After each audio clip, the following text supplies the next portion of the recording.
Good evening and welcome to the October 18th meeting of the Board of Selectmen. If everybody would rise for a Pledge of Allegiance. Pledge allegiance to the flag of the United States of America and to the republic for which it stands, one nation, under God, indivisible, with liberty and justice for all.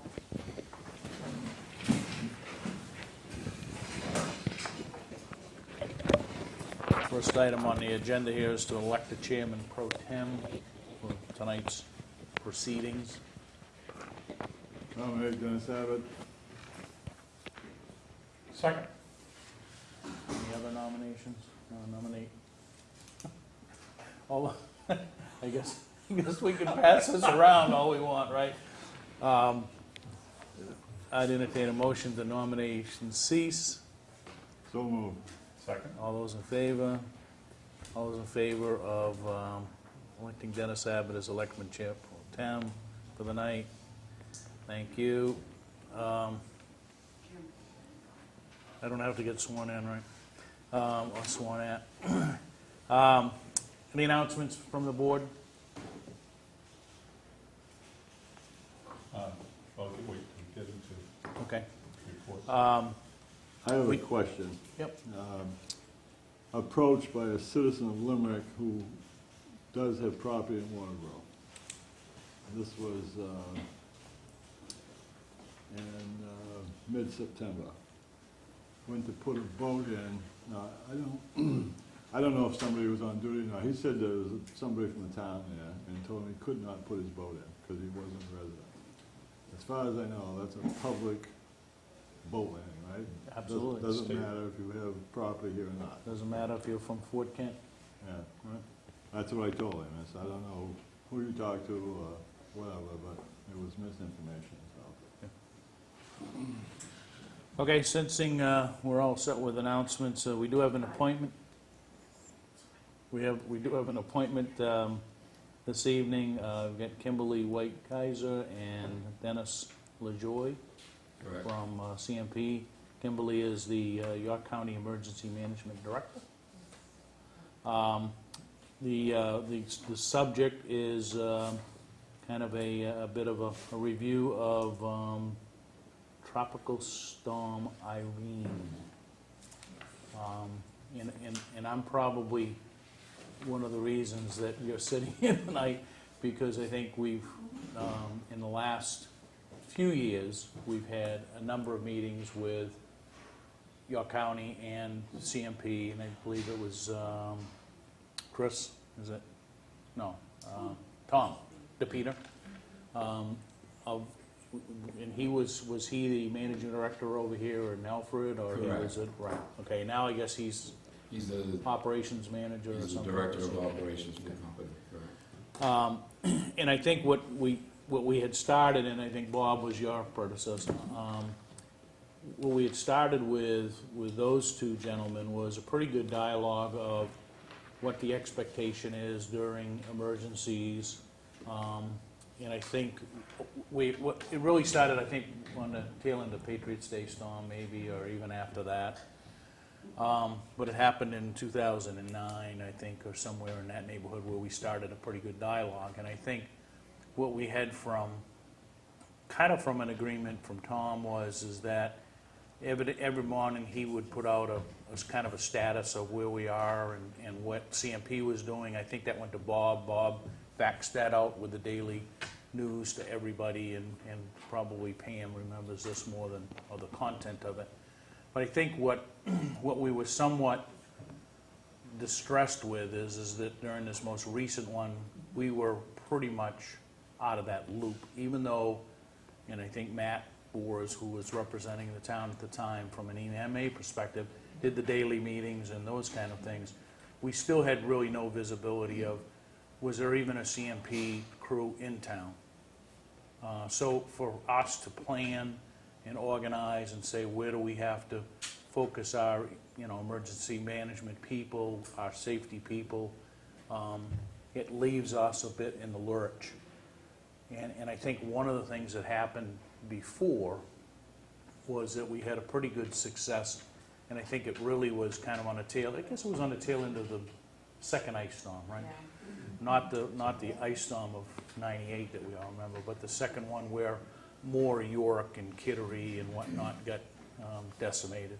And I think from that, then there was a spring storm or something that we saw, and I think there was pretty good awareness of where everybody was going and what was happening. And we, from a municipality and our public safety folks and whatnot, and road crews, were more able to address certain sections in towns where we knew that there wasn't going to be someone coming for a period of time, right? It's one thing to say, okay, we're not going to, no one's getting to that section of town for a week, okay? And I know that there was, you know, prior to Irene hitting, because we thought it was going to be certainly a hurricane, not just a tropical storm. There was, we did convene an emergency meeting of the board with everybody involved, and when we had a pretty good session at the fire department and whatnot, so everybody was aware. We had kind of set up some things that were going to happen within the municipality.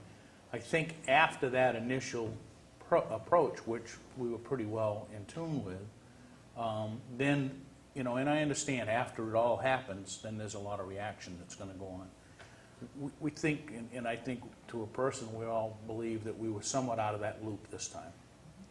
So one of the things is that we wanted to raise up is what is the plan going forward? Was Irene critiqued and by the EMA folks in York County as well as CMP? Is there, you know, can we get back to, I think, where we had a pretty good level of communications on a daily basis? And that was really driven by CMP, because that's 99% of the people that ask what's going on in Waterboro are going to say, when am I going to get power back? Okay?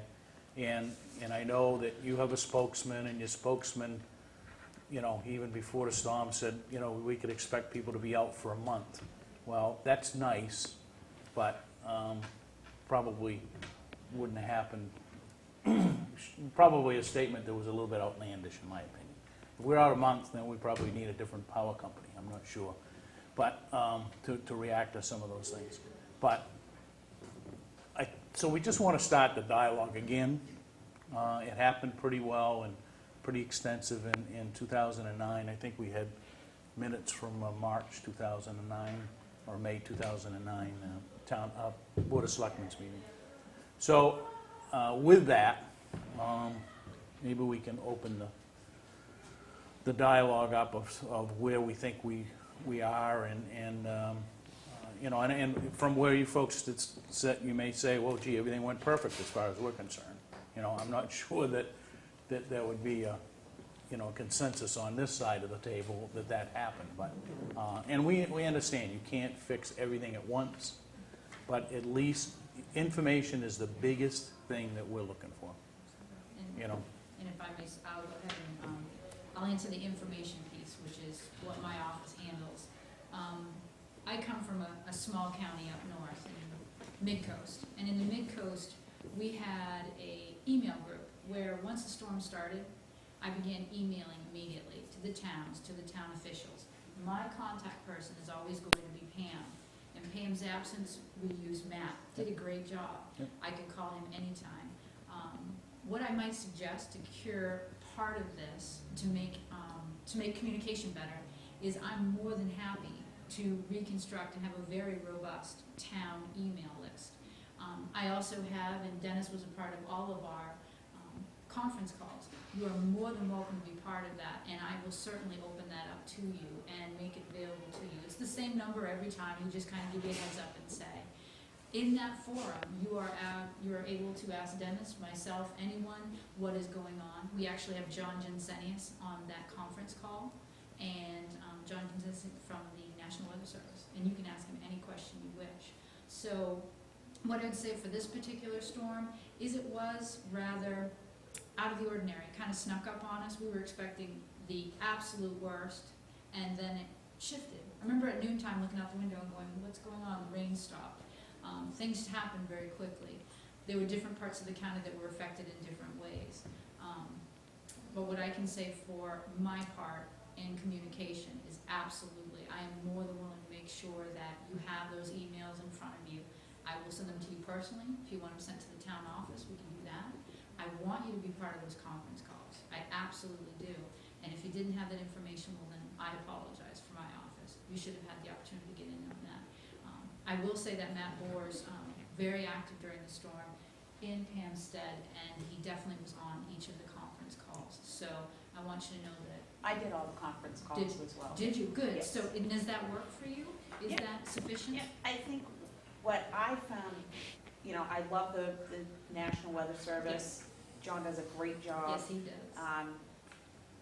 He answered everybody's questions, so I don't think that that was an issue. Okay. I think that the county did a very good job as far as saying, here's what we have for resources, this is what's going on here and here and here. So I think that I didn't have any questions about what was going on and what my resources were within the county. I think that from my perspective, I would have liked to have had more information from CMP. I know that there were several calls where CMP said, you know, we're assessing the situation. And I can respect that and I can understand that, but we couldn't get any really time frames on what was happening, when we could expect to see people. And what was happening is, you know, we've got 8,000 residents here that are calling the town, you know, looking to the town for information, and we were trying to put information out.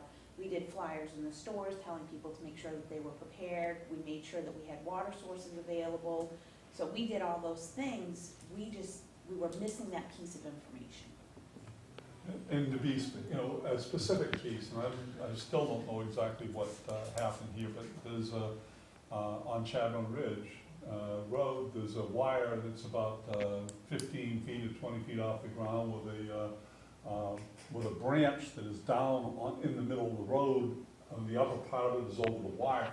So the question is the wire, is it live or not? And most people said it's live, but didn't know, and tried to get it, and that was 2.5 days that way.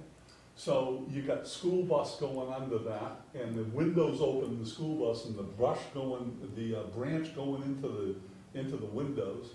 I saw a couple kids riding bicycles through the tree limbs, and here's this wire, and half the people say it's dead, and the other half people say it's alive. So it would have been nice to know, had that been, had CMP gotten up and turned that off. Doug, our road commissioner, said he could have taken that branch down. If he knew the wire was dead, he could have taken the branch out of there quickly and it'd been no problem. But no one knew. So that was, 2.5 days of, do we have a dangerous situation here or don't? And so that was one example right there. And to compound that problem, that was on one end of entrance access for Lake Arrowhead community, and on the other end, how they get in and out, there was another tree that was down. So they were literally blocked in between, we've got 800 homes out there. They were literally blocked in by trees that were on wires, and we didn't know, is it safe, is it not safe? And people had to get out, they had to get to work, and so they were doing what they needed to do to get out, dangerous as it was. Yeah, our number one priority is public safety, wires down. We had over 150 calls with this storm for just that type of call. Trees and wires down, police and fire standing by. I can see where we were gonna miss some, and the ultimate thing is no one got hurt out of it. But that type of call, if that comes into the EMA and they make it a top priority and they'll relay that to us, somewheres the ball got dropped. And that got called in a couple of times. Yeah, I'm sure it did. Yeah. I think and there's that one of the things that you maybe we're a little different, maybe not, but we have a fire department, a public safety department here, and a road crew that is going to clear the roads. I mean, and we will have the roads cleared as quickly as possible.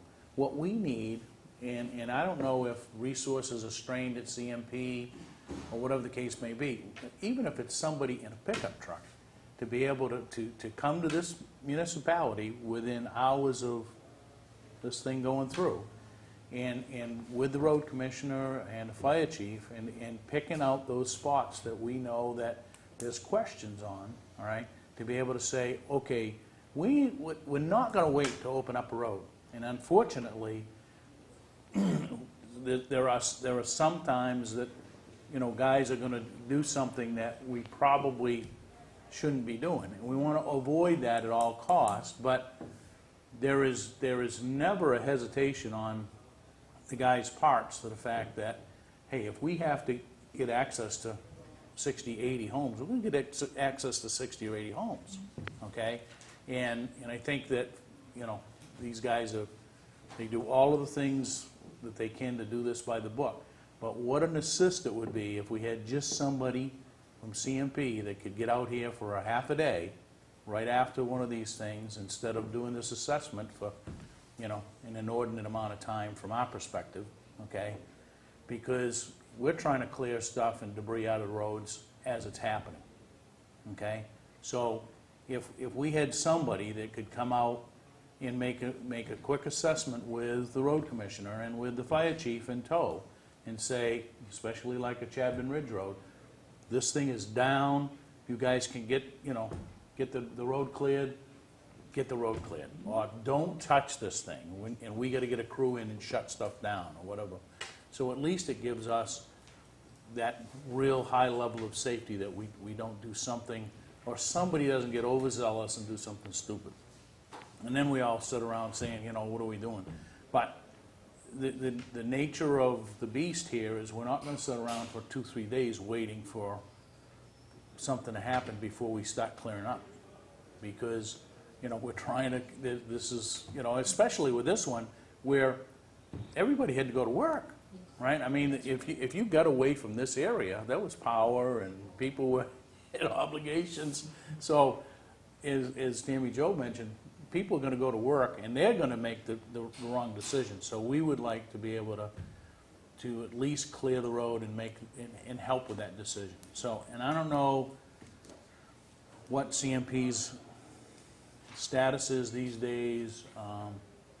I lived through the '98 ice storm, and I was on this board, and Pam can attest to this, and there was some real appalling performance in my mind back then, and it was really because there was no plan. And I think, you know, before that, Hurricane Bob or whatever it was, back when Bruce King was over in Sanford, back before you guys moved over to Alfred. I mean, there was, it's like, when you can't get an answer of is there a crew in the town of Waterboro, then there's something wrong with that. I mean, if there isn't, tell us there isn't, and there isn't gonna be for 2 days, but, which is, you know, we're not gonna be happy with, but the fact of the matter is that it just really amps the level of frustration for the citizens and everybody else, because we don't know, should we keep, especially when it's cold, should we keep warming stations open? Should we keep the town office open? Should we open up one of the high schools or the junior high to showers and those kind of things? Because we're gonna be out for some period of time. So anything that we can get for information. On this last one, you know, I think if we knew, and I think a lot of people did, it's gonna be 3 to 5 days maybe before you get your power on. Then people say, okay, I go to my daughter's house, or I go here, or I can plan on it, that's okay. And I think a lot of people knew they're gonna be out for a little time, but it's the things that, again, it's the situations that are potentially dangerous. That's what we need to know real fast. If there can be a CMP person in a pickup truck or whatever it is, go out and say, you need to guard that one, we'll be here in the next 8 hours or the next 4 hours, and we'll deaden that line, or we'll deaden it right now. That's what we need. Those are the things we really need to know right off. And then we can say, okay, Waterboro isn't a real high priority area. There's some more densely populated areas where CMP is concentrating on. We'll see in about 3 days here, you know. Okay, we can tell people that. We won't be happy about it, but we can at I least think- talk Yeah, about we're it. not gonna be happy. I think you're chiming in on the thing that everybody, and know that many municipalities were asking the same questions during the storm that you're bringing to me now. When? And you're absolutely right. There's nothing worse than trying to tell your citizens, I don't know. What I can tell you from my office in conjunction with Dennis is we get the information right over to him, and we try to have dialogue every day. But I have to tell you, when you're in the thick of a storm, it's really hard to get Dennis on the phone sometimes because he's running the line. Can we do things better? Yes. Will I take your suggestions and go back and talk to Dennis? Absolutely. I welcome, after I write up a few things, I'm gonna share it with the board, and I want you to give me your feedback on it, some things that I can think of internally that we can do a little bit differently. But I'm glad she called us here tonight so we can talk about it. I can't speak to Dennis's part on CMP, but I can tell you we're a strong partnership. If we hear from you, it goes on this nice little yellow sheet of paper here that I brought with me, and it goes right to his office. In fact, we had to hand deliver a couple of times during the storm because we lost power for a while and didn't have fax. But I hear you, and I totally understand. And it's hard for me at a county level to sit and say, okay, Waterboro, do you keep that shelter open one more night? And I'm bugging him just as much as, he's bugging me on the other side.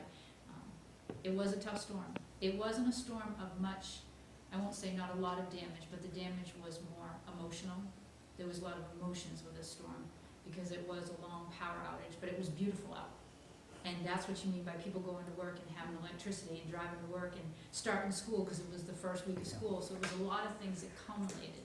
So, When the biggest signs in town that are going up has anybody seen an orange truck, right? After 3 or 4 days, and you gotta start saying, something's, You gotta remember that, it's not always gonna be an orange truck. understand. We're lucky this wasn't a hurricane. It's the 3rd largest storm that CMP's ever had, behind the ice storms and Gloria. So it was a big event. Predicted to hit west of us, New York and Massachusetts. We didn't have any resources that we could get. All our resources came out of Canada. They were calling on Monday before, the week before, trying to get resources west of us, and everyone was committed already to utilities, Massachusetts, Connecticut, New York. So all our resources came out of Canada. I think the frustration, Dennis, is that, and I think there's not a person that doesn't understand it. You guys are playing a real tough game, right? Because you don't know, all right? But this didn't sneak up on us. No? This thing was a week in the making, right? That we were gonna get hit, and it was gonna bounce right up the eastern seaboard, and that's why I asked the question. Are CMP's resources stretched to the point where because this isn't the last event, let's just face it. We'd all like to think that, right? But I think in our lifetimes, as we've seen some of these things happen, not the last one.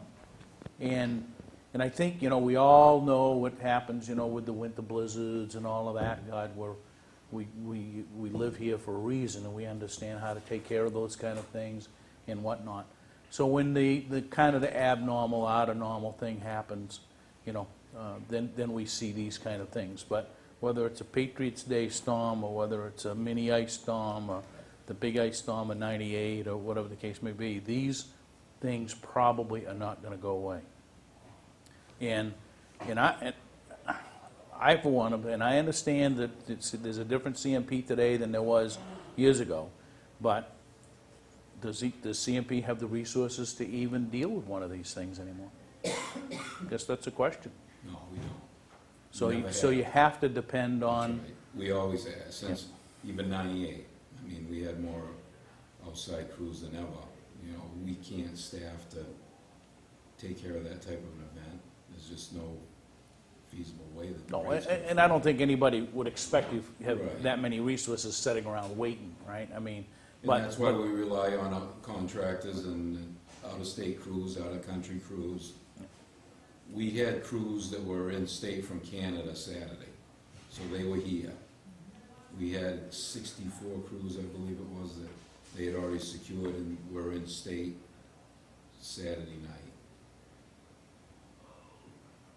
I can understand your frustration, and this is my first major event as a manager.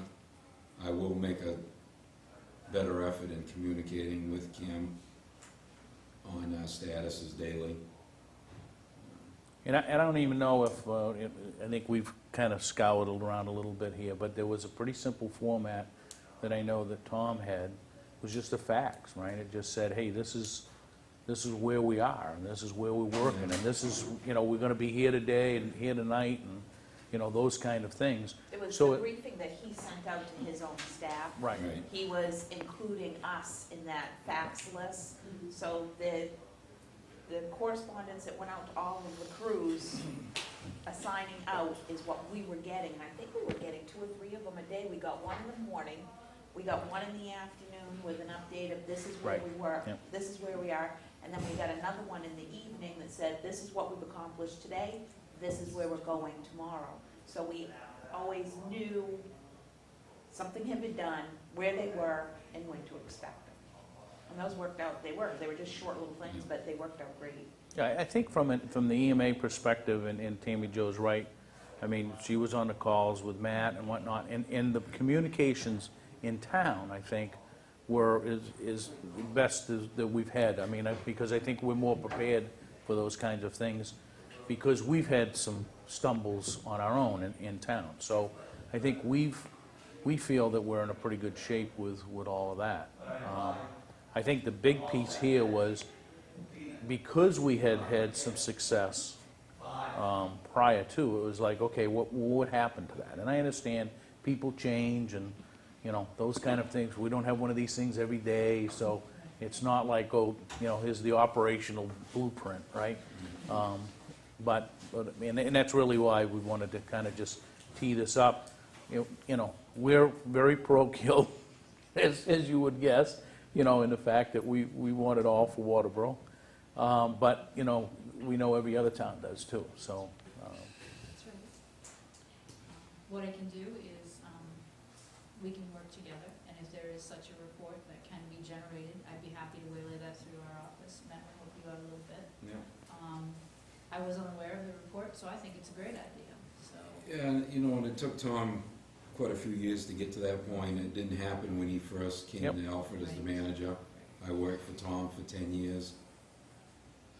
And what he did behind the scenes, it took him time to get there. And he did have a good rapport going, and I'll Well, try to get we had a pretty brutal meeting with him, if I remember the first time. But, and he came back several times after that, and I think everybody was, and it always was after some event. And it was really for him to compare notes and say, hey, how did we do? I think we're trying to do this better, how did we do? And I think we had a pretty good thing going, so if we can get somewhere back to that, I think most of us will be pretty content with that. Totally doable, Yeah. totally doable, so. I had some of the brutal meetings with other towns back when he was coming here. I was going to Kittery in New York, and they Well, were they just had as they had brutal. the brunt of it back during the last little ice storm thing. But it's like, we would respond to them, well, welcome to the club, because we've gone through this before. They usually, being on the coast, they don't see some of this, but. But we'll definitely work on getting better. Good. Absolutely. It's And I appreciate- all we really can ask for. So, And I do appreciate you letting us come and speak with you, so anytime, I want you to call. Any other questions or comments from the board? I will Lisa? just say No? that during the event, I was dispatching at the fire department, and so I was calling, EMA, and we did have a couple of little microbursts that went through where we had whole streets of poles that all got snapped off, and I have to say, CMP was very responsive to 2 areas in town specifically that had those little microbursts go through, and within an hour of a phone call, we had CMP in town at both of those locations, and, so I want to say, it wasn't all bad, there's some some positive, I think that, you know, that worked out quite well. And so there were good things that came out of the storm as well as the things that need to be worked on. And I heard you did a good job. That was, I haven't dispatched in a few years, so I talk about feet to the fire. And it was our first run through with Sanford as well, so, which was much more pleasurable than Gray, but I would say. I mean, I was out riding the ambulance at that time too. So, the thing is, I think, you know, I think CMP is doing what they can do operationally. And they can only do what they can do. They got a plan as to the emergency places first, the hospitals, et cetera, et cetera. The plan is there, and we understand that. It always comes down to communication. And then the first thing, our first concerns is safety, and then after that is convenience. And convenience, you get people pretty doggone mad, but at least you say, hey, there's another 100,000 people that are inconvenienced too, so, you know, live with it. But the safety issues, that's what we want to be able to get on real quick. Good.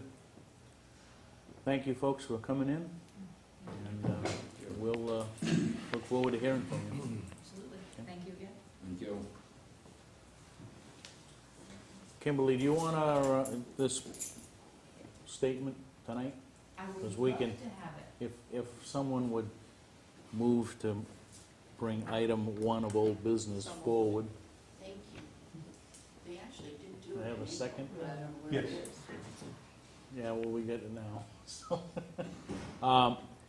discuss vote on the York County Hazardous Mitigation Plan and Promulgation Statement. How do you say that? Exactly. Exactly. What's your pleasure? I make a Approve? motion, we move it up. No, we moved it Oh, up yes. to vote on it. Have we moved it up? Where are we in this? We Are moved it moving up. or are we voting? No, we've already moved it up. All right. So, Tammy Jo made a motion to approve it. Yes. Have a second? All those in favor? Thank you. Thank you. Now, we had already signed one Yes, right. and sent it in. Okay, well, what we'll do is, I'll take this one tonight with my thanks, and we'll go into the comments. Copy? So we'll make a copy. Well, we sent it right to Southern Maine Regional Planning where we were told to Okay. send it, and somehow I think it got We Okay, could have been. mislated. so I will take care of it. Okay, she's gonna make you a copy and we'll be all set. All right, hearing a delegation. Anybody here would like to speak? Just quickly, correspondence. We've got in our packet 12 town group meeting notices, Representative Libby's email address, the wanted a cable notice, and a letter to the town of Waterboro for donating land, which we'll have to take up at another meeting. Selectmen's report? Thank you. Last night, I think Dennis can handle the 12-town group. I was there for a period of time, but Dennis was there for a longer period. I went to the Recreation Committee meeting, which was only just Mike and Bob Gobeal and myself. So I don't know where we stand as far as membership on that committee, but Bob was the only person that showed up on the committee. Mike was, we had recently gone through the finances there, so he said that he's made some collections since we met last week, and I think they're in pretty good shape there. He was talking mostly about, I think he brought this up to us too, about new signs in the parks, and wanting to do that during the early spring if possible. I don't know if it's in the recreation budget. I haven't seen it. If it's not in the budget, I don't believe we should be putting up signs. If we do, if it is in the budget, great. And then it's a very busy time of his year. Of course, he's got he's got a whole bunch of programs going, basketball is open up, he's got the cheering and the art class, and there's a whole bunch of people involved with activities, so it's a busy time of year. So anyway, but financially they seem to be in pretty good shape, and the only real area that we talked about is the signs. And Mike got called out in the middle of the meeting because they had Doug came in and said the little wellhead out in Friendship Park was bubbling over, so he needed to go out there and tend to that. Nancy, didn't we have a discussion about the signs? Yes, and, Were they not budgeted for? they're being paid for, that, you attended one of their meetings through York County with Parks and Rec. Oh, I can't think of the name of it. They are providing the signs, and it will be for next spring. Mike is gonna be cleaning up the parks and all of that, so they'll be ready to be installed. Oh, is it It's the healthy, Healthy Maine Communities, Yes, John's part of yes. that? Yeah. Yep. yes. Just, you know, I mean, he's certainly having nice signs there, the signs that are falling down or in disrepair. It's good to have nice signs, and one of the things he talked about too is having a little explanation under the sign. Might be Bob Fay or Gobeal Park, and why it's named that way. A Friendship Park that was named by, I think, a contest, and a middle school student came up with the name Friendship Park. So little explanations are kind of a nice thing. So all the ideas and the touch are there. Now, if it takes $1,500, that $1,500 needs to come out of a recreation budget, not oh, we need it, and grab it out of the air. Anything else, John? David? Tim, Joe? Last week I mentioned that we were gonna have a group working part of the Maine Conservation Corps working in town this week, and last week and this week on the mountain building a new trail. They've been out there since last Wednesday, and the Journal Tribune actually went up today, and it's gonna be the feature story on Saturday in the Journal Tribune, so just let folks know. It'd be nice to see an article featured in the Journal Tribune about Waterboro this week. As John mentioned, he and I both attended certain sections of the 12-town group last night, and it was fairly well represented, you know. 9 people, I think. City manager from Sanford, and Mr. Green, and I think Limerick, Buxton, Dayton, Shapley. Anyway, pretty good representation, Hollis, and certainly John John Sylvester from Alfred, but, you know, it always gets around this time of the year to the county budget. And I guess there's been somewhat of a harangue over at the county where we've built a building on top of a septic system, and, you know, there's a whole bunch of things going on that I guess are gonna be, have to be dealt with, and at the same time, I think the commissioners have gone public with saying that the county budget will be flat this year. So the discussion was, shouldn't they put something in a budget for maintenance and those kind of things, and so. Whose phone sounds like birds tweeting?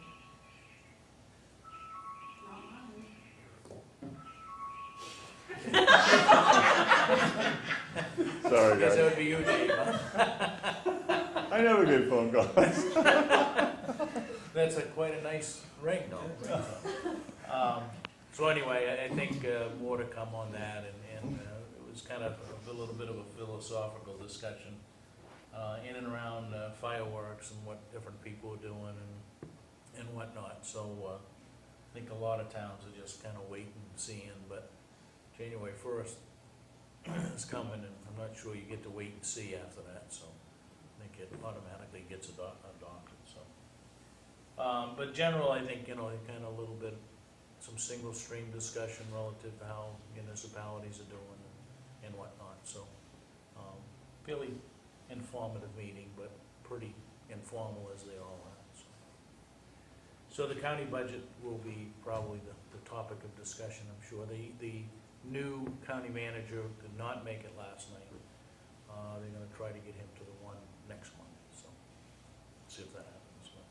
But he's evidently commuting from Damerscott down, so, makes for a long day.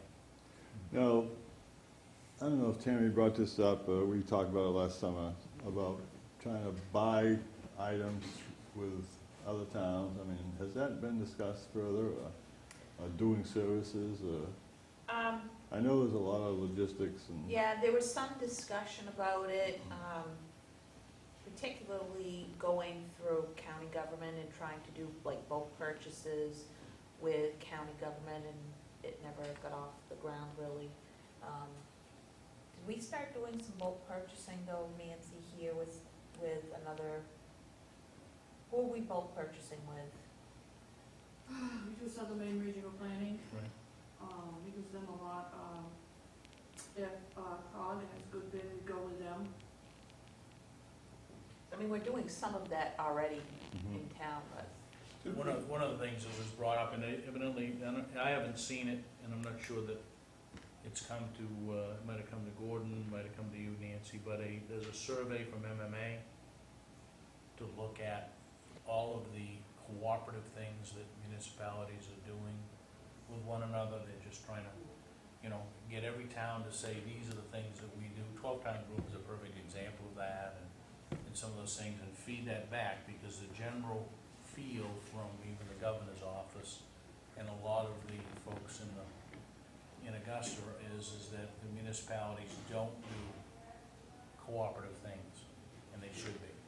And I think this is really in an effort to try to corral all that stuff and send a message back that there's a lot of cooperative things going on. One of the things that we were talking a little bit about last night too is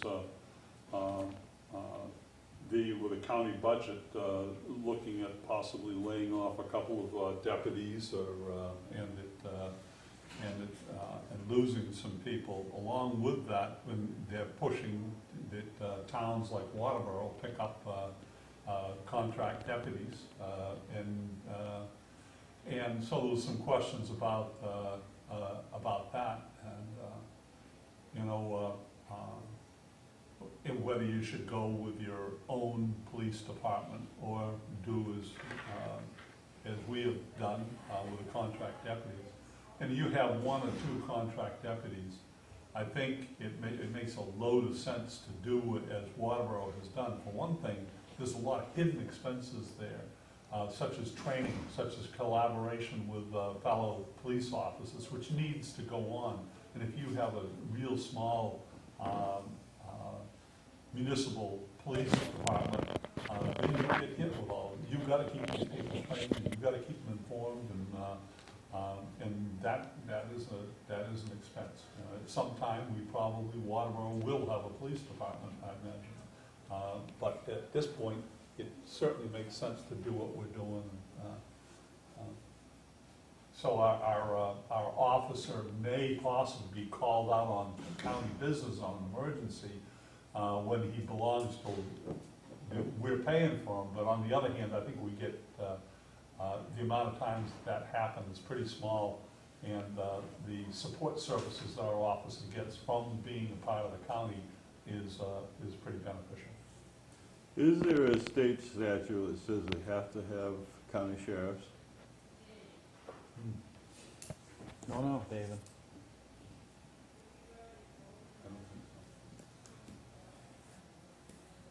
I don't know whether, if there is in statute that the county has to have a sheriff's department, or that it's written that counties, each county has one, so I would presume that somewhere in the statute there's something that addresses county sheriff. Yeah. Any This seems like that, the sheriff's department have come a long ways, and they're like any bureaucratic organization. They get bigger and bigger and bigger, then they decide to get the money's tight, so now somebody else is gonna take over. know, I mean. Well, I mean, they've consolidated all of the jails, right, under the operational cost of the jails under the state, even though the county is paying for it. So, you know, I mean, and I would ask that, I mean, who's kind of, as we get into this maintenance thing last night, okay, if the state has operational responsibility for the jail, aren't they responsible for the maintenance of it? Even though the funds might come out of that big bucket of money that we all send down. I don't know. Well, I think it's just kind of indicative of the state likes to hand things off, but you still have to incur the cost. Right. But they get to say, kind of like a Waterboro. Yeah, exactly. It's a very strange administrative structure in county government that, I mean, you have such as the attorney's office, District attorney. Right. you have the state, the attorneys are responsible to the state, and the secretaries are responsible to the county. And so you have a county manager that has no control over part of that office, and really no control over the major part of county government, which is the jail and the sheriff department, because he's elected. So it's a really kind of a weird, inefficient way of managing. Unlike counties in southern states that, in essence, run everything. They have Southern tax bills, states, county is tax all. bills, fire departments, public safety, but that's another discussion. Anything else from the selectmen's reports? Administrators report? Nancy, you have anything that you want to add while you're over there behind the camera? We did get a check in today's mail, and I gave you a copy of all that from Tobacco Technics for the extra work that was done at the transfer station. The check was in the amount of $1,876. There was a question last week pertaining to public hearings, and Natalie Burns has responded that the public hearings for the planning board falls under 38 MRSA section 4532. The Board of Selectmen must hold a public hearing under requirements of section 312 of the charter. There's nothing to prevent public hearings being held on the same night, but the planning board must vote on a recommendation on the proposed amendments prior to the selectmen's vote. And if at the public hearing that the planning board is holding and there is an amendment, then the selectmen's public hearing can't be held.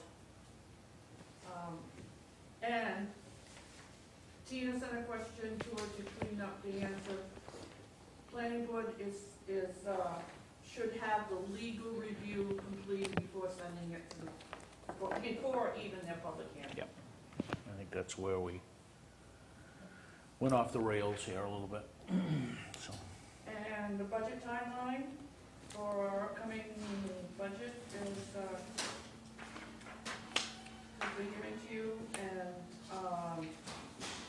to help with the budgeting this year, within the TRIO program, I can do a report, I just gave you a sample one, to show for, you can go back 3 years, so this is going 2009, 2010, and 2011, what was budgeted and what the actual was, so that, you know, you can have a better idea. You can do that on expenses and the revenues.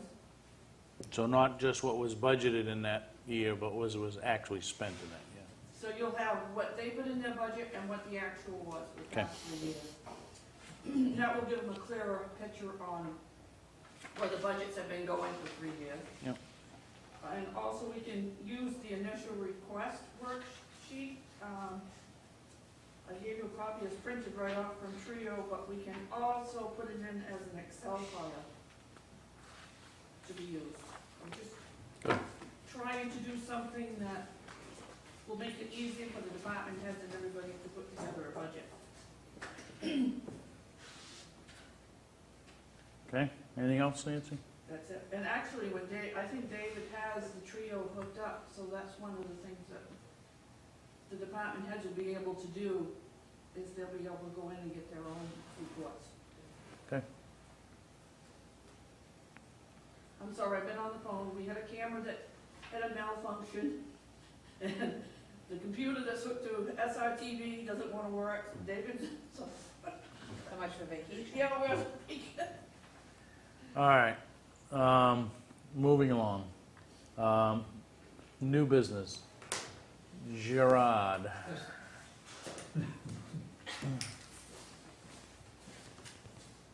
Members of the board, I'm here before you tonight for abatements, which you have copies of.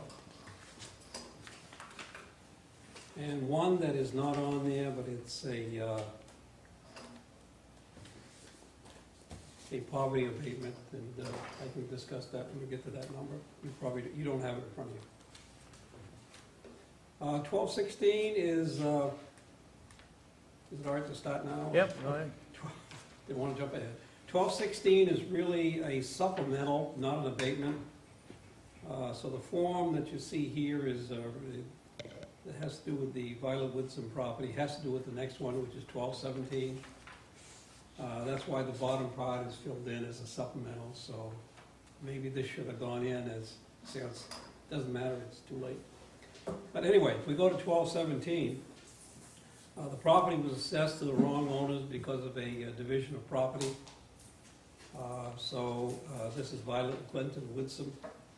So what we need to do is to abate the one account for $1,412.40. And on the bottom part of the tag is the supplemental, which we'll reassign and reassess to Clinton and Jesse. And then if we go back to 16, we'll also create a new tax bill that's a supplemental for Violet, and that'll solve this particular situation. So, you want to handle 12, 16, and 17 together? Yeah, 17 and 16. What's the board's pleasure? Make a motion to go with the assessor's recommendation on 1216 and 1217. Second. Any discussion? All those in favor? Okay. 18? Number 18, the Shabbat, Donald and Marie Ann. This is the case of, I don't want to say mistaken identity because it wasn't. To me, it was an obvious concern because I thought there were two garages going up on these two lots. In any case, the owner of this property took out a building permit for the person next door because of a zoning appeal where some of the land was given as either a lease or a right-of-way. And so the name on the building permit was was Shabbat. So what happened is we assessed the new garage to the Shabbats. And at the same time, the inspection record seemed to read that the person next door was building a garage as well. So to make a long story short, we picked up two garages, found out that the one that went to Shabbat needs to be abated. He does not have a garage. Okay. And we're tying up $902.40 of tax money that he doesn't deserve. So the abatement here is for $902.40, which would be to correct an error that was made on this account. I'll move that we go with the assessor's recommendation. Second. Any discussion? Now, so Shabbat took the permit out? How, I don't, tried to talk to the code office, and apparently that was the way that it was supposed to, because I think Shabbat still owns the land. I'm not sure what kind of arrangement they did at the zoning board hearing. well, if he owns the land, why isn't he taxed for the garage that's sitting on it? Well, I think it's a setback. It's kind of a weird situation. I've never run across one like this. So as a result of the ZBA decision? Yeah. Which said that he probably had to give an easement to, I believe that's what it was. So we're taxing the people that really own the garage. now. Where is this? Uh, Is this on the Weber Road? no, did I have an address on that one? No, just- 199 West Shore Road. Oh, okay, workshop, okay. Things are kind of close down there, as you know. Properties, I mean. People too, probably, but properties. So as a result of the ZBA, the other people own this property now, or have Well, they access to have- the, They have rights to it, I guess. and they own the garage.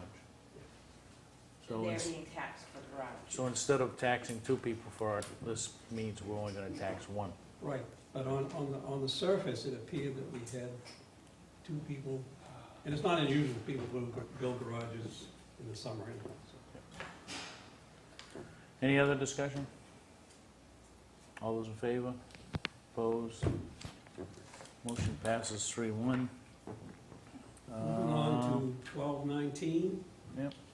Mary Nelson,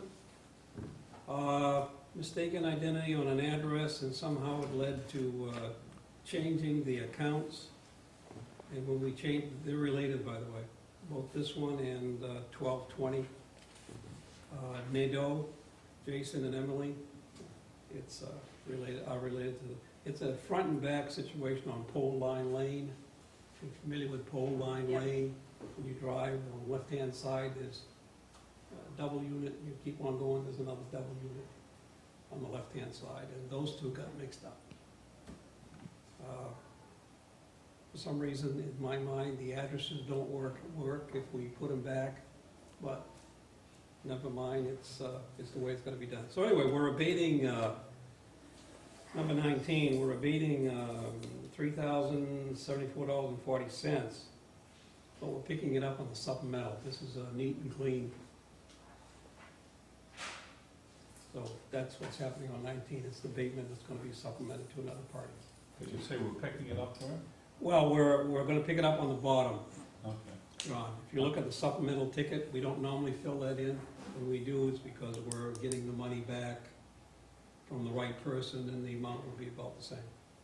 In this So you're case, taking it from one person and applying it to this other party? Is that what you're doing? Taking it off from one person's tax rolls and putting it on the other ones. what we have to do is we have to go through this process, and in January, which is the time when we look back and find out which supplementals we need to do, which accounts we missed. There'll be some new ones added in, but this just makes sure that we revert it back to the right owner. And there's no loss of monies on this, although it has to be an abatement. So 19 is the first one you have. Which pleasure? Make a motion to approve 19 and 20. I'll second it. Any discussion? All those in favor? Opposed? Motion carries. What is it? 1221, it's personal property owned by Key Equipment Finance. They lease equipment to Lake Arrowhead. And what they can do, personal property anyway, they can apply for an exemption. It's called a BETE, B-E-T-E. And what our software is built in to take in these exemptions. What we did do is, what I did do, because I'm in charge of this personal property. BETE stands for Business Equipment Property Tax Exemption. What it is the state allows certain vendors to have an exemption on personal property if they meet certain qualifications. You can put the exemption in the software. What you have to do is zero out the assessment, and that did not happen in this case. So what it ended up doing is they ended up getting a tax bill. You would think the exemption amount would override, but it didn't. So we need to grant an abatement of $81.60. Did you say the state reimburses? for It that? goes on to, yeah, and it comes out when we do our,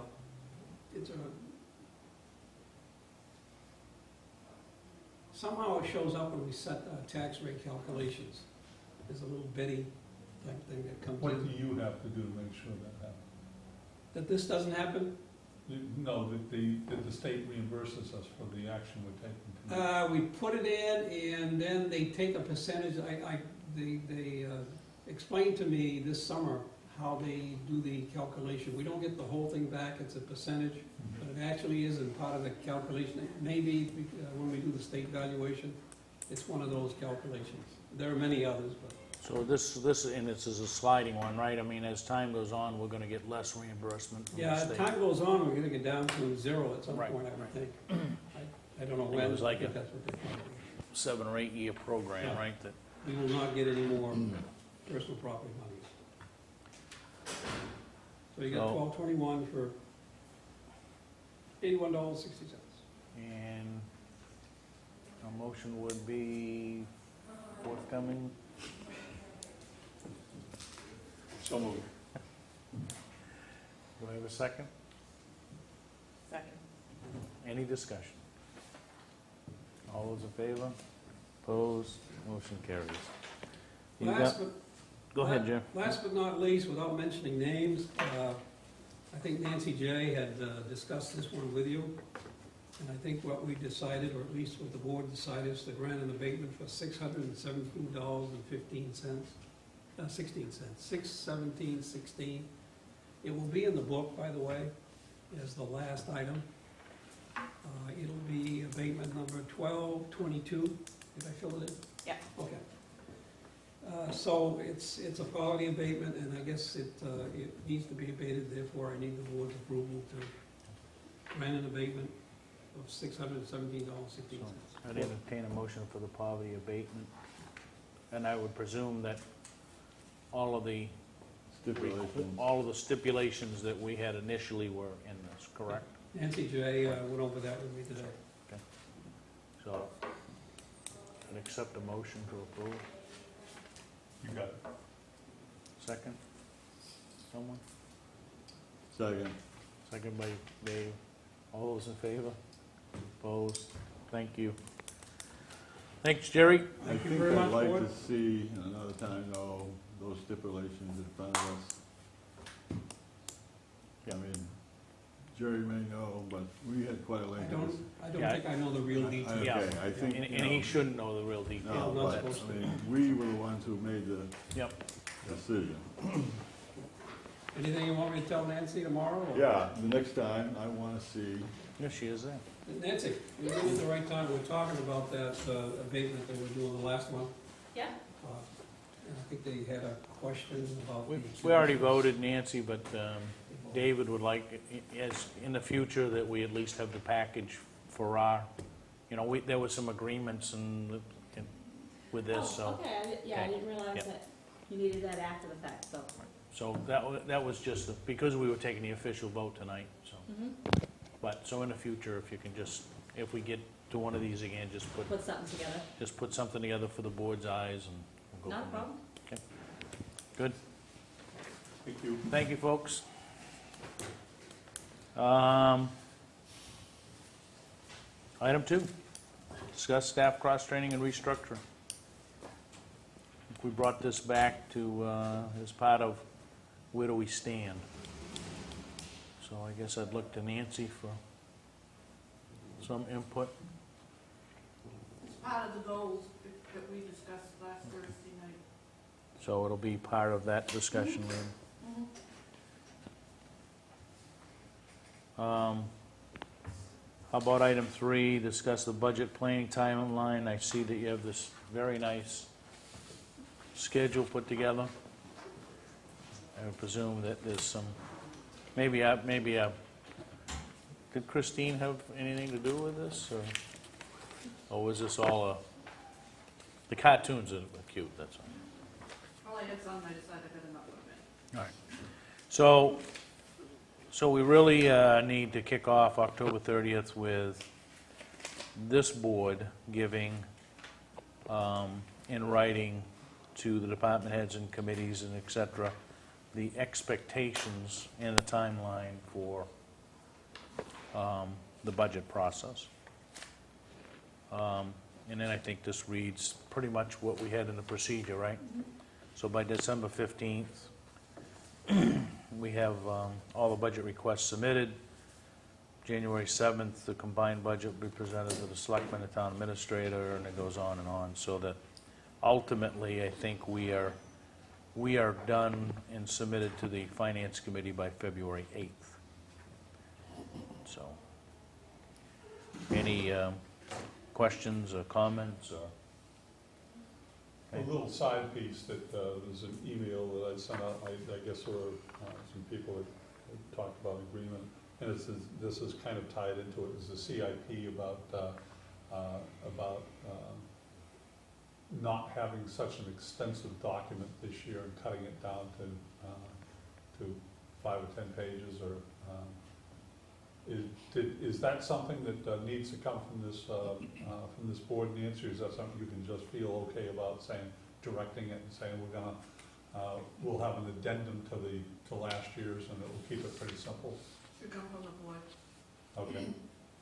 Should we put that on next week's agenda, or do we want to do that as a part of this? Because I think in talking to people, there's a kind of agreement that having a CIP that was as extensive as we've had over the past couple of years is a large document that is expensive and time-consuming, and can be done just as with an addendum. It would be just as effective. Do you want to put that in the form of a motion? Yes. John, I don't think we need to have it as a separate, I mean, we're Okay. talking about budget planning right Yeah, now. I will move that Nancy direct the CIP into an addendum and keep it effective and simple. Second. Any discussion? All those in favor? Thank you. Anything else on budget planning? All right, discussion of goals. I think what Nancy gave us is this little kind of cream-colored sheet here with the balloons and everything on it. We did get together, was it Thursday night? No, Wednesday night. John and myself and Gordon and Nancy. We really kind of focused on what we already had going for goals. I think Nancy's done a pretty comprehensive look here of putting this together. I think the change would be adding a phase 2 and a phase 3 to the quality and efficiency of municipal services. Phase 2 really now has to be physically done, which is the cross-training of the staff. Phase 3, I think in our budget talks, we're gonna have to address that. So I think that was the discussion that we had the other night, was let's put, the fact of, it's one thing to consolidate resources, or consolidate the department. Now we're starting to talk about, okay, how are we gonna consolidate resources? Kind of got spun off into another discussion. We actually brought Tina into the room and talked about documents that we retain. One of the discussions is I think everybody's has discussed is, where do we put all the file cabinets? And the real question should be, why do we need all the file cabinets, right? So we kind of have poked around, and I think David is looking to see if there's some other municipalities that, how they're handling it. There should be one repository of information, in my view, and I think in that, the discussions the other night is, you should be able to go to a computer and pull up a piece of property and look at the tax records, look at the building codes, look at all of the plumbing issues, anything relative to that should be in one warehouse, if you will, of data. So I think Dave was looking at folks that potentially could scan that, right? Well, since last Tuesday night, another town, another municipality, basically did the same thing. They're also changing their municipal software. Yeah, I thought that was real interesting, because the person that was quoted, this is the MDI, Mount Desert Island. Yes, That was not a very big support of Trio. In fact, it was just the opposite, really tore Trio down. Yeah, But- I contacted him to ask him what were the 3 software companies, he let me know, but he also, sent that CC to the person who was their consultant to see if they could come up with something that would fit our needs too. So that really becomes a big piece of 3 here, of how do we now consolidate the resources, right? We've said we're gonna put the planning department into one department, and with assessing and all that, and I think on paper, we've done that. We just haven't corralled, and financially, we've done that with the operational budgets. What we haven't done is taken the resources and consolidate those, so that's gotta be a piece of that goal. And how this all came out is moving offices around, where do you put all the filing cabinets, and say, well, you can't get them all in one place. And I thought, if you did this electronically, then you wouldn't need to have everybody in 2 adjacent offices, because electronically they're communicating all the time and sharing files. So even you want to do as best you can for just verbal communication, but you don't have to restructure physically as much as you do electronically to get, and there's an upfront cost of that, of course, putting this all together and paying the people to enter all the information. But once it is done, I think you start saving money and time and employee time. And it's gonna be, I think a person comes in and asks for a piece of information, and 2 people run to filing cabinets, you can be able to pull it up on electronically, and it's gonna be a lot better, a lot more effective for customers. And So, anyway, that was some basically customers our would thought. have access to that anyway. You could limit the access to it. So this phase 3, I think, has to be discussed amongst the board, and you'll see some tasks down there. One is just to get input from employees and those kind of things, but the task 2, which is the budgeting of it, of how are we gonna budget it going forward? When we look at the consolidation of department resources, the town ordinance is considered part of those resources. I would think that ultimately, and that could be a sidebar of this whole thing, because it probably, if we look at the goal, which is quality and efficiency of municipal services, the ordinance structure and all of that has to come into play, right? I mean, I'm thinking, if you go into our ordinance Bible that we have, you've got your ordinance, you've got all of the amendments are in there, but it's a mess. There's no particular order to anything. You kind of have to check dates on documents to figure out which one goes with what. And it seems like part of this should be having an ordinance book that's just the current ordinances, so there's no confusion over what's what, and having those documents digital and available online, so if people have questions about town ordinances, they don't have to come into the town hall to get the information. It helps free up some of our employees' time, because they're not answering questions about ordinances, and it's a better service for our citizens, because then they can get that online. I think we have to have, as a board, have to have another session that all 5 of us can get to, and then kind of really start to put some structure and tasks. Fine-tune this. Right. Yep. Yeah, Christina has started to do that with our policies, like the new one that got voted in, the purchase order policy, so it revoked the other one, so we marked on that one that it's revoked. Yep. So she's done a good job of updating the policy book, so we only have current policies in there right now. The second one here was really, still being more engaged. I think that, we have done a better job of getting together with the committees.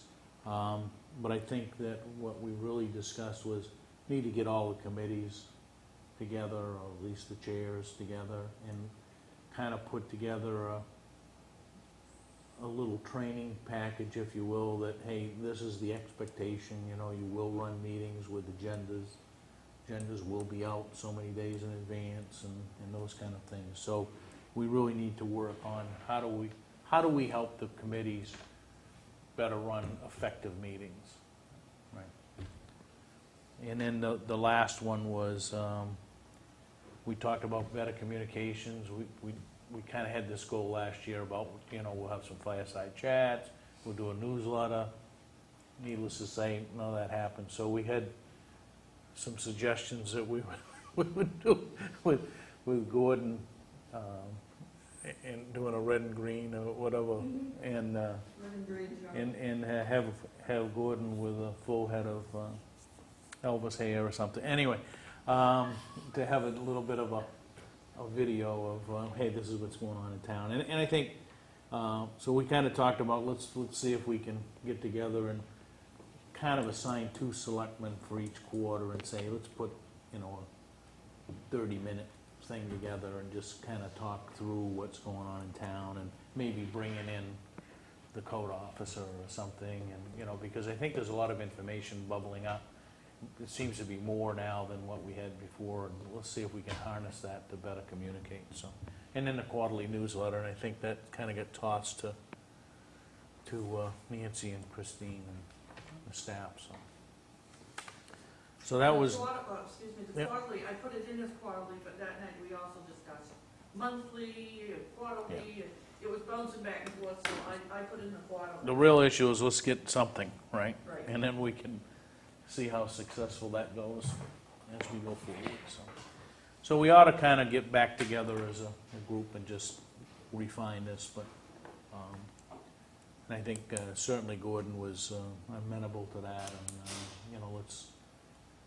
it's one thing, we could have thrown a lot more things on the table, but let's finish what we have on the table. Yeah, could this, talk about informing people, fireside chats, quarterly reports, or whatever.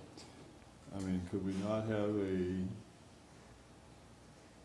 community information column in the local reporter? Yep.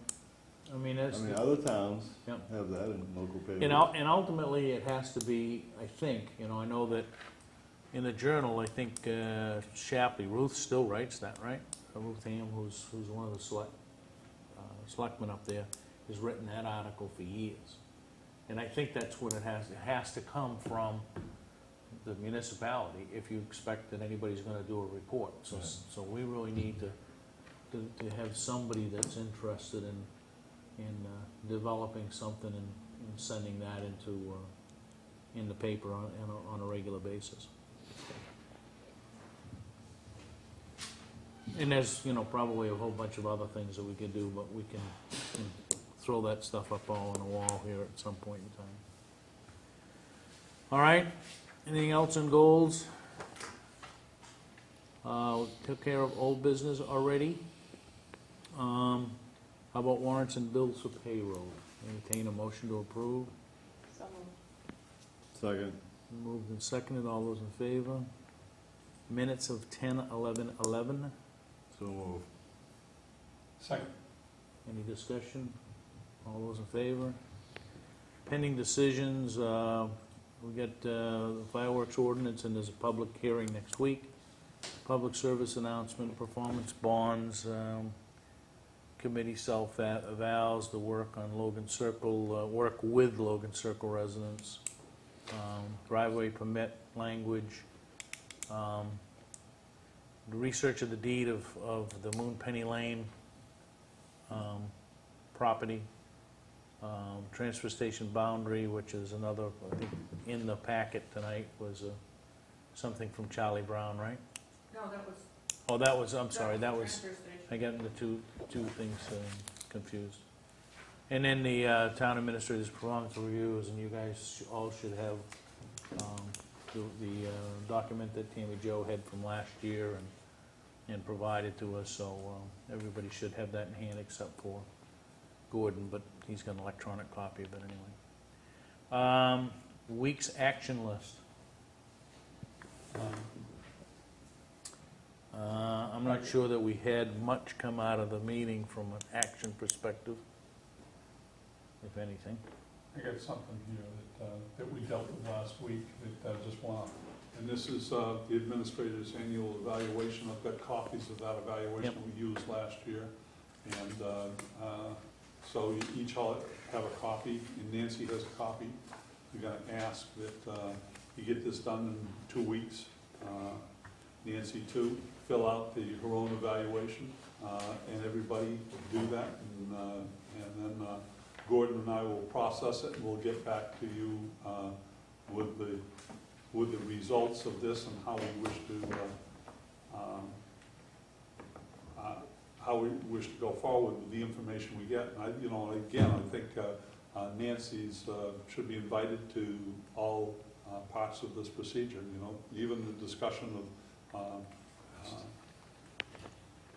I think anyway, we can get into that. The first thing is to, if you would, fill this out in the next couple of weeks and get it back to Gordon and myself. Okay. Thank you. Nancy. Anything else on the week's action list? Agenda items for next week? Not sure what, Couple public hearings. yeah, there's 2 public And a hearings. workshop with the Middle Road residents. Okay. And that's really from a name perspective? Right. Okay.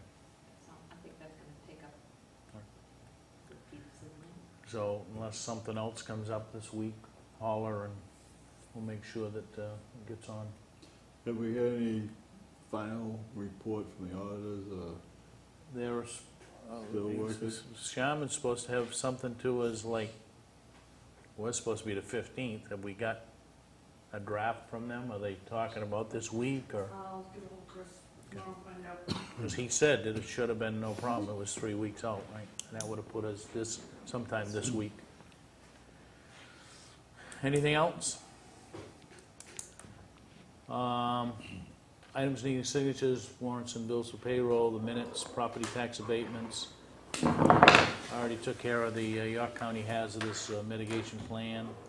Reminders, Wednesday, the 19th, 6 PM, 2020 Planning Committee.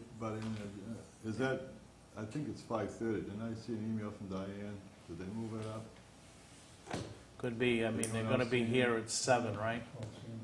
There's a meeting here, 7 o'clock, is with 2020 Planning Board and us. Yeah. Thursday night at 6:30, the Garden Club. Saturday morning, the 22nd, 8:30, you have a popular cribbage tournament at the Town Hall. Monday, the 24th, 6:30 PM, Transfer Station Recycling Committee meeting at the Town Hall. Back here next week at 6 PM for the Selectmen's meeting. Will be public hearings on GA maximums. There's a public information session on the fireworks ordinance, right, or potential fireworks ordinance. And also the workshop with the folks from Middle Road relative to name change. Anything else for reminders? I'm not sure, because I was busy with Dave in the beginning trying to get the camera going. Was, in the announcements, was the clinic on Thursday mentioned? Nope. I think I put a copy of it on, I know I put a copy on the table. There's a flu vaccination clinic here Thursday from 1 to 4. Here. Okay, so free flu shots? No, Or just a clinic? The cost is? I'm not really sure. Is this through the nurses? Yes. I think it's like $25. I was thinking last year, I think it was It's 25. usually, if you have insurance, it's reimbursable. You pay it, but Yep. you will get a check. Okay, so that's when? Thursday, Thursday, 1 to 4. 4, here at the Town Hall. In this room, I would presume? I would think so. Usually we hold it next door, but with Funergy, Yeah, I would say it put it in might be a this little room. too noisy. Huh? Okay. Anything else? Mike's gonna hold my hand and I'm gonna hold his hand. Anything else, folks? That'd be cute. Sensing not, I would entertain a motion to adjourn. So moved. Second. All those in favor? Thank you, and good night, Irene.